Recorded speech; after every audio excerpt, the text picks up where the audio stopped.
Welcome to Charter California Edition. I'm Brad Pomerance. Over this half hour, we're speaking with Mike Gatto. Mike is a member of the California State Assembly. We'll be speaking about Mike and his rise through the Assembly. We'll be talking about a very bold proposal he has made to amend the United States Constitution. Not the California Constitution, but the United States Constitution. And who knows what other issues we'll hit. Mike Gatto, thanks for joining us Thanks on for having California Edition. I appreciate it. So I want to go way back to the early days in Los Feliz and then get us up to date onto where you are now.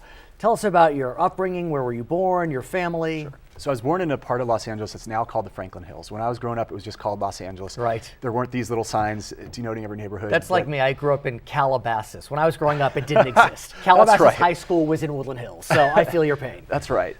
And it was a very very typical upbringing. My father was a public school teacher, taught in Los Angeles public schools for 47 years. Wow. What did he teach? He taught art. He was he taught visual art, photography, Do you have things like any that. artistic skills whatsoever? Zero. Zero. I've broken his heart every day of my life. What can you say? Okay. But it's interesting because later on, and we'll talk about it, you became a teacher of sorts. That's right. Okay, so you went to Loyola High School, the Catholic high school, one of the best in the city. My mother said no girls. No girls for you. No doubt. She Now you have a daughter. I do. I got into obviously Marshall High was my local high school. Sure. And I also got into another school called Notre Dame in the Valley, which has girls. But my mother said, I want you to. When we were growing up, it didn't. It did, yeah. It did by the time I got there, yeah. And my mother said, I'd prefer you to go to an all-boys high school. So Okay, so then you went to UCLA. I did. Very fine school. What did you study? Studied history. Okay. Studied history, which I emphasize the political side of history, of course, but it was great major, great school, no doubt. Thank you. But after UCLA, you didn't go right to law school. Correct. You wound up working for a member of Congress. Correct. I started working. I did a number of things. I worked for the LA Center for Law and Justice, which is a nonprofit law firm that gives people who can't afford a lawyer, it gives them legal representation. It was a great job. Sort of opened my eyes. But not as a lawyer. Not as a lawyer. Right. Just as a young assistant. It opened my eyes to politics because I saw how much the laws could affect legal cases. Your parents political at all? Not at all. Zero. Not at all. Yeah, it is kind of funny. Sometimes members come from very political Yeah. families. Others, their families are the opposite party. They don't know what this one's doing. Yeah. When I was growing up, my mother was Republican. My father was a Democrat. Oh my. How'd that go for you? I always call it a mixed marriage. Exactly. But their extent of political involvement was turning on the conventions and counting delegates every now and then. Yeah, of course. And I was always fascinated by it, and they definitely gave me a great upbringing. So what brought you to the Democratic Party? I always thought that the Democratic Party was the party that believed in helping everybody. I'm not as partisan as a lot of people out there. I don't buy into the partisan rhetoric of either side. I really do feel for a lot of people out there who are feeling that both parties have gotten too polarized and that they're at loggerheads. But my core values, my core beliefs are that the Democratic Party is the party that cares about everybody, a wider swath of people. Fair enough. So you ultimately, though, went to work for a Democratic member of Congress, Brad Sherman. Correct. Wound up being his chief of staff. Correct. That's pretty impressive. Thank you. Here or in D.C.? So I worked here. For a while, I ran the D.C. office out of the San Fernando Valley office, which was a challenge. Yes. But I really loved working for Brad. He's a guy who's got the two qualities that I look for in politicians as a voter, which is a good heart and a good head. And a great comb. Yeah, that's right, a great comb. And if you know Brad Sherman, he's basically bald, but he hands out combs and it's very sticky. Yeah, well, I always thought Brad could walk into rooms and say, I'm Brad Sherman, I went to Harvard and I'm a member of Congress, but he walks in rooms and says, I'm Brad Sherman, I'm bald, have a comb, you have more use for it than I do. It is very funny. While you were working for Congressman Sherman, you went to law school. Correct. Not easy, not easy. As you may know, I'm a lawyer. I did it during the day, and that was not easy. So that must have been quite a feat.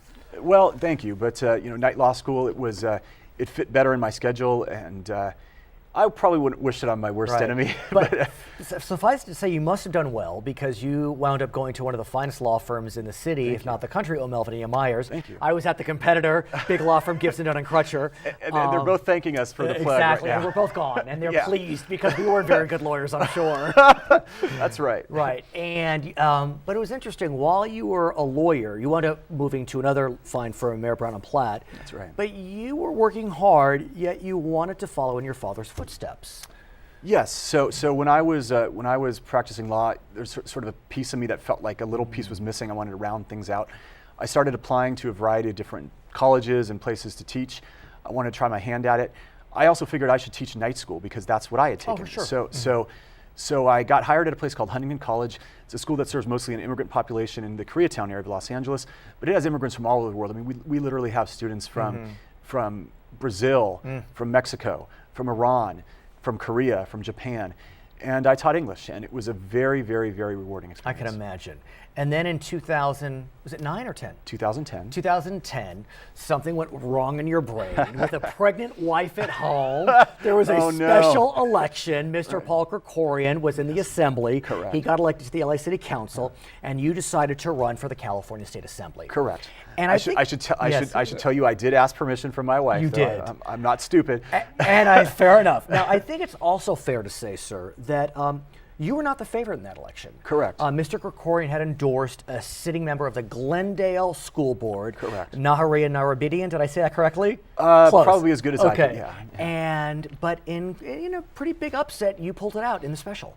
I was told from people in Sacramento, I had there was very few people in Sacramento who thought I had a prayer. Right. And I had even less support. Right. And I was told that there was one guy who supported me in Sacramento. His name was David Quintana. So if he's watching, then thank you, David. Yeah. But he would go around and say, I think this Gatto guy has a chance of winning. And they would yell at him. They would yell at him and scream at him. So honestly, sir, I know it's hard for someone to ask this question, but how? What did you do right? How did you win? I don't know. You don't know? That's a fair answer. I will be as candid as possible. I don't know. I've always tried to talk to as many voters as possible and really listen to hear what works in government and what does not work. So, I called a lot of voters. I would walk door to door every day, even when it was raining, and I would just knock on doors and say, hey, what do you want to see from the state government? What can we do to help you? And what's interesting about specials, they're compressed. Correct. And so you don't have a lot of time to raise money. You don't have a lot of time to knock on doors. You've got to just do it as quickly as you can. That's right. And so from the date of filing until the election was how long? A few months? Correct. I think, 100-something days. It was a very short time. So did you have any polling that said you were close? I mean, did you There know? was a poll that showed that I would win, but I did not believe it. Of course. I did not believe it. So talk to me about election night. Well, and how pregnant was your wife on election night? Well, she had delivered. She had delivered by election okay. day. She delivered a month before election day, and so on election night, I still get a little emotional just even thinking about it because I feel so bad. Oh. My staff had a representative go down to Norwalk, which is where they call the results, and we wanted to hear about the results before they got on the internet. So they told me, they said, Mike, you're ahead in the absentees, and no one gave me a chance to be ahead in the absentees. And I yelled at them. I said, you have bad numbers. How could this be? It's yeah, impossible. So I feel so bad, and I apologize to them every year on election day. It's a tradition. Of course. I say, I'm so sorry for not believing you. But so what was the final result? Do you remember? The final result was, it was actually a four-way race. It was an open primary. Sure. Special elections are open primaries. So what they do for these open special primaries is they lump in the Democrats, the Republicans, and they do that now under new law. Correct. Everyone's exactly. So I was other. sort of a test case for this. So I had a Republican opponent, two Democratic opponents, and then there were me. And I prevailed with the highest. I beat even the Republican, with two Democrats running. So it was a. Did you break 50%? No, not in that race. But it was. Yeah. But you did have to go to a general. Correct. But in that case, it was up against the winning Republican, not the top. Well, there was a twist. So because my predecessor had quit the district in the middle of a term, and it was so close to election day, the law said that the governor had to call a special election. The problem was there was already the regular elections were scheduled. So there's a regular June and November elections were scheduled. The timing was such that the governor had to call the general special election and the regular primary on the same day. So I was one of the very few people in California's history who was on the ballot twice in the same day. Typically that's illegal. Oh my. You can't run for two offices at the same time. But I had to tell voters, vote for me twice. It sounded so weird. Yes. No, I hear call you. people up, hey, vote twice. And so I had a general and a primary on the same day. And you were victorious, obviously. Correct.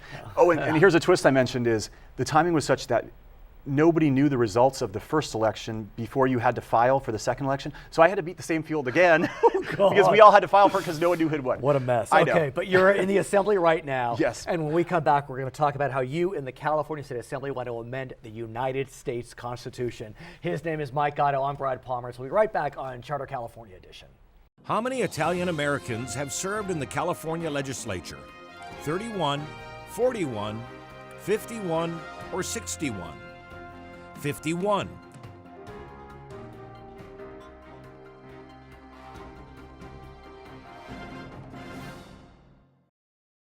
It's Charter California edition. I'm Brad Pomerance. Thanks for joining us. Our guest, Mike Gatto, member of the California State Assembly. We are both lapsed lawyers, so forgive us. We're going to talk shop. We're going to geek out on the law, but we'll make it as accessible as we can. But it actually is a very important issue. Sure. And we know that it's impacting American politics in a dramatic way. We are seeing it unfold. And you can sum it up in a sentence.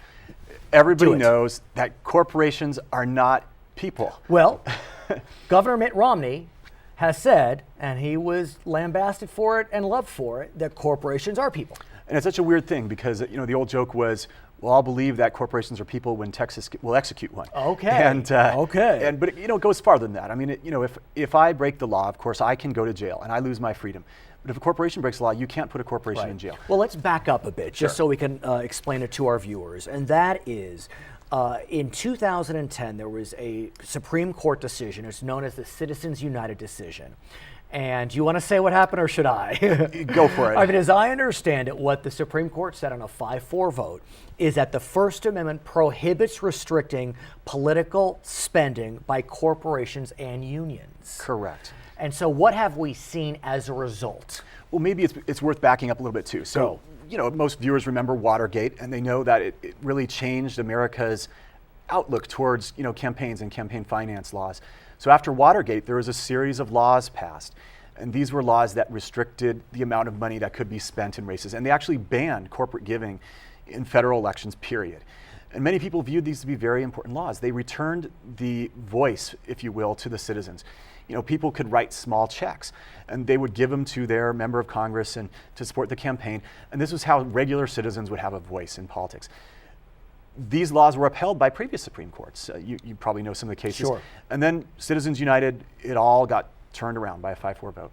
And so there is unlimited spending allowed by corporations, by unions. Correct. What we have seen, no comment intended, is that corporations are spending huge amounts of money through what we now know as super PACs. Super PACs. Now, are individuals limited as well, or not limited, I should say? Well, individuals are still limited. They can write up to a $2,500 check to someone running for Congress, for example. They could, in theory, fund a super PAC, but I don't know about you, but I don't have $10 billion. But they are. I mean, let's talk about Newt Gingrich, for example. He is being funded by a casino mogul named Sheldon Adelson. Correct. So was that because Citizens United took away spending limits? Correct. Okay. Now, there has been a lot of anger about this decision. I'm sure you remember that in a State of the Union, President Barack Obama really came out against the Supreme Court orally, with them sitting right there, and we saw some justices shake their head. They felt upset about that.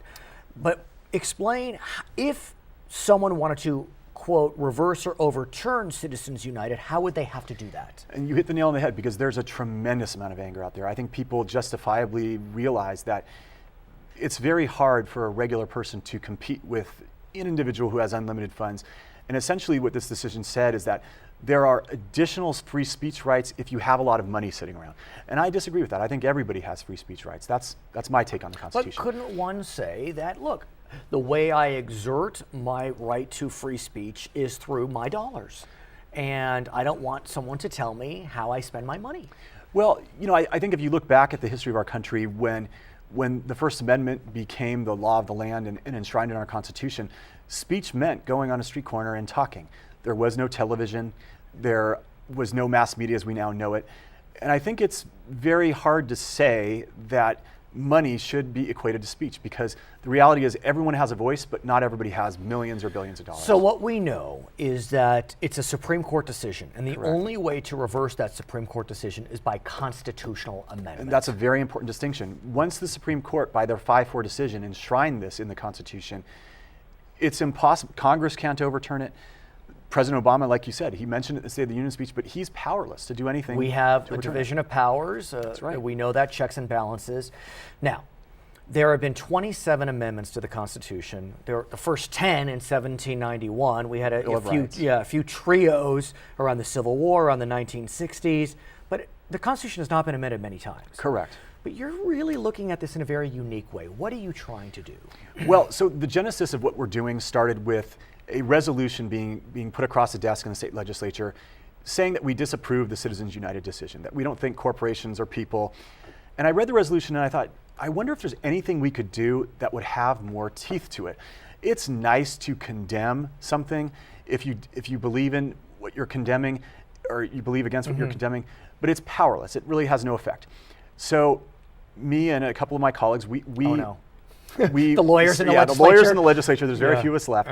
We actually started doing some research, and we found out that state governments, and of course I'm a state assemblyman, state governments can actually force Congress to call a constitutional convention to consider issues that the state governments do not like. And let's explain this for our viewers. If someone wants a constitutional amendment passed, the traditional way is it's passed by the federal Congress by a 2/3, and then goes to the states, and 3/4 of the states must adopt it. Correct. It's a very tough bar, very high bar. And we remember, if I may say, the ERA amendment in 1982. Correct. What happened? It died. It died. It got 35 states. It needed 38. Correct. And another sort of arcane piece of constitutional history, there was an amendment passed in 1791 by Congress. And it said that Congress cannot raise its own pay. And they did not put a deadline in it, which was smart. And only recently did the critical mass of the states adopt it. It's the 27th Amendment. That's right. It's the last amendment to our Constitution. That's right. It prevents, if Congress gives itself a raise, it has to wait till the next Congress. That's right. Well, okay. So tell me more, because your solution is a unique one. So you are looking for the state legislature in California to pass a resolution calling for the reversal. Correct. Yeah. So some people have called this Congress a do-nothing Congress. And I know that there's a lot of Americans who are upset with the pace that reform has occurred. So we sat down, my colleagues and I, who drafted this resolution, and I thought, would a constitutional amendment saying that corporations are not people get through Congress? And the reality is no. It would probably not get through this Congress, and it would probably not pass with the requisite 2/3. Right. So I said, what can we do? Well, there's this arcane procedure in the federal Constitution that says that states can initiate the process, and so we did. We have put across the desk something with some teeth. We have initiated the process here in California to actually amend the federal Constitution. And so what this resolution says, it's before me, is that there would be an amendment to the Constitution of the United States which would declare that that limits corporate personhood in the context of campaign finance and political speech. Correct. And money does not equal speech and may be democratically limited. Correct. So it's a different process too. I think there's a lot of people out there who support this in state legislatures across the country. My understanding is there's a lot of Democrats who support this, and there's a lot of Tea Party members who support this. There's a lot of people who are just sort of at their core offended that our Constitution has been interpreted to give corporations rights that they have never had, and also corporations to give them rights that the people don't necessarily enjoy. So this passes in California. You don't need a governor's signature. Correct. You need a majority. Correct. You then transmit it to the other 49 states. What do you need for those states to do? So typically when an amendment goes through Congress, it needs a 3/4 vote of the states to pass. This just needs 2/3 of the states, so 66% of the states in this country, to pass an identical resolution.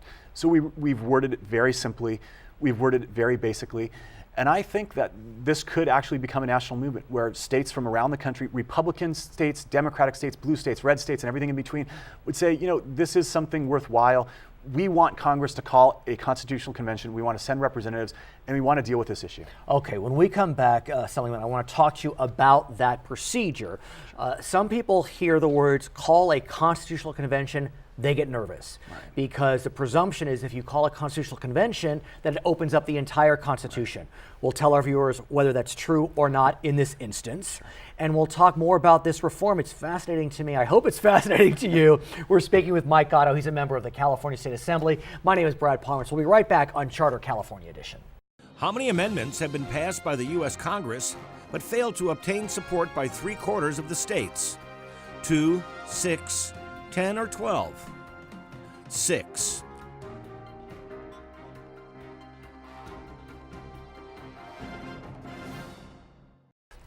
Welcome back. It's Charter California Edition. I'm with Mike Gatto, member of the California State Assembly. He's a lawyer. I'm a lawyer. Don't turn off the channel. Telling you, it's an interesting conversation. We're the good kind of lawyers. Yeah, we're good. We're lapse lawyers. That's right. That's a good kind of lawyer, exactly. A lapse lawyer. And we're talking about the United States Constitution. And Mr. Gatto is really heading up a movement to get the 28th Amendment passed to the Constitution. And that amendment would, let's just say, reverse the Citizens United decision, basically declaring that corporations are not people for the purpose of federal campaign spending, and therefore we can place limits on their spending in federal campaigns. Okay, so we send the resolution to the states, the other 49. 2/3 vote in favor of calling a constitutional convention. Correct. Doesn't mean that the amendment's passed. Correct. So what this does is it essentially, this is one of the rare times where our founding fathers wanted to give the states the ability to command to Congress that Congress calls a constitutional convention.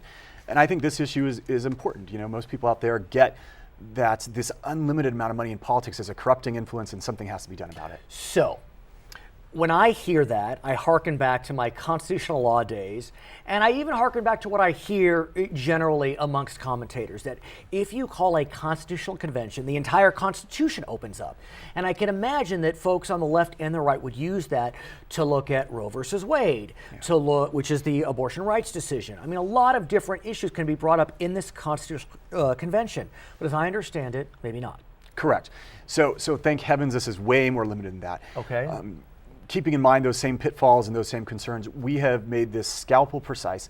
This constitutional convention would be called just to consider the issue of corporate personhood and just to consider the issue of unlimited corporate donations. You can limit it as such. You can. The Constitution is clear on that? It's relatively clear, but you need it to go to the Supreme Court to figure that out? No, we don't need it to go to the Supreme Court. I mean, these resolutions have the effect of law of the land. It's a federal constitutional procedure. It would take chutzpah of just to the nth degree for somebody to go to a constitutional convention that has been called on this issue and try to open it up to something more. It just can't be done. So talk to me about a constitutional convention. Remind us what that means. I mean, I can think of the long hair and the robes. This would be long hair and robes. This would be states sending John Q. Citizen and Jane Q. Citizen to Washington, D.C. or Philadelphia or wherever it would be called to consider this narrow issue and draft an amendment. Do we know how that would happen? Is there an election to become a member of the Constitutional Convention, or do the states have a prescribed number? The states would set their own procedures, but this is treading new ground here. This has never been done. It's been tried 3 times in the history of this country. Yes, tell us about that.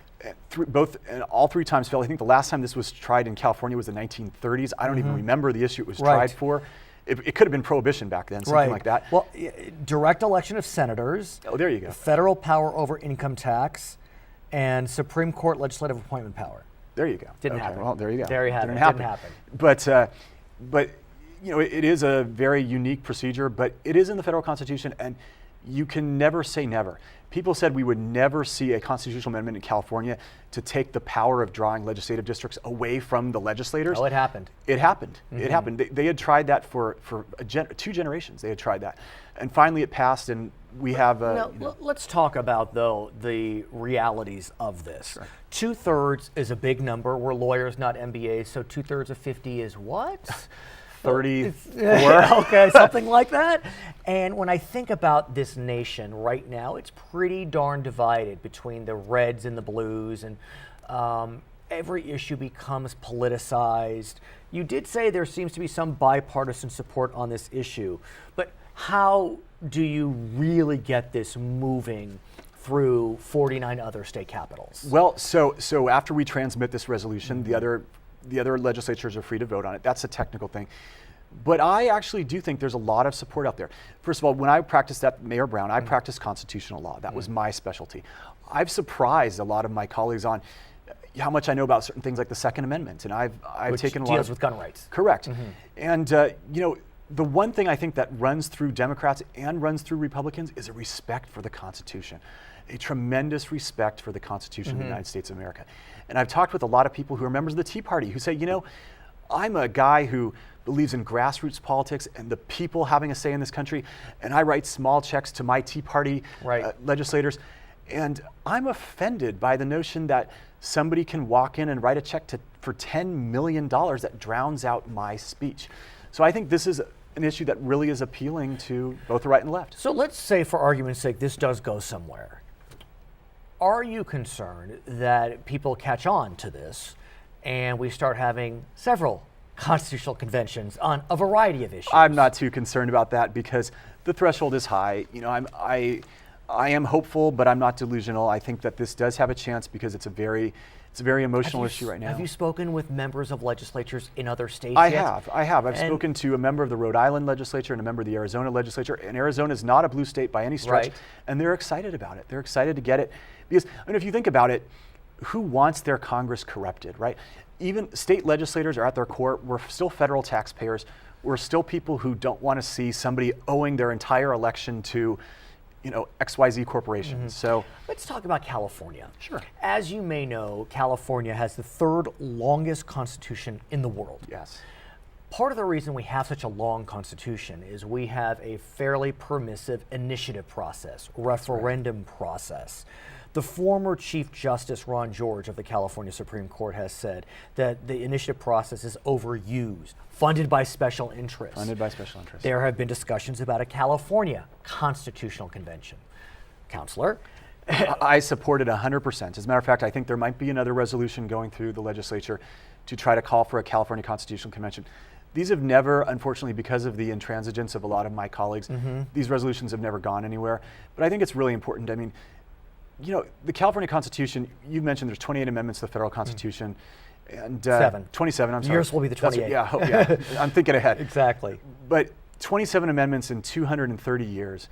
You think about that, California's Constitution has been amended 541 times in about 100 years. I mean, and I think that is a little bit excessive. You have a situation now where every special interest feels like it can just fund a constitutional amendment and get some protection in the Constitution, or in many cases, a whole lot of money given to them. And I think that's a shame. So is the answer, a lot of folks have said, part of the problem is it's too easy to qualify an initiative. It's too easy to qualify. Too easy if you have a lot of money. Too hard if you're a regular citizen. I think we need to return the initiative process to the people. We have had a recent reform on initiatives, and that focused upon when we vote on initiatives. The governor recently signed a law which requires that they be on general election ballots as opposed to primary ballots. That caused a hue and cry. Was that anti-democratic, for Correct. example? I voted against that. Oh, you I did? actually bucked the trend. I bucked my party. I bucked my governor. I voted against that. I think there's nothing wrong with voting on an initiative in June. I get that sometimes June elections have a lower turnout, but you know, I make my decisions based on logic and what I believe to be reason, and you know, representing my district, and I voted against that. Well, backing up to this whole issue of a California Constitutional Convention, it did seem as if maybe a year or two ago there was some momentum. There was a lot of money behind, I think the group was called Think Forward. California Forward, California yes. Forward. And I believe Governor Schwarzenegger, Governor Davis. I mean, there's some big names behind that Right. group, but for some reason it petered out. Yeah. Do you see, because I mean, look, on the tax code, a lot of people feel as if we need to reform that dramatically. Oh, that yeah. may need, is that a constitutional issue though? Unfortunately, it is, because a lot of times people will put their tax reforms or their pet projects within the Is Constitution. that like Prop 98 on education? Yes, For yes. example? But there's things much worse than that.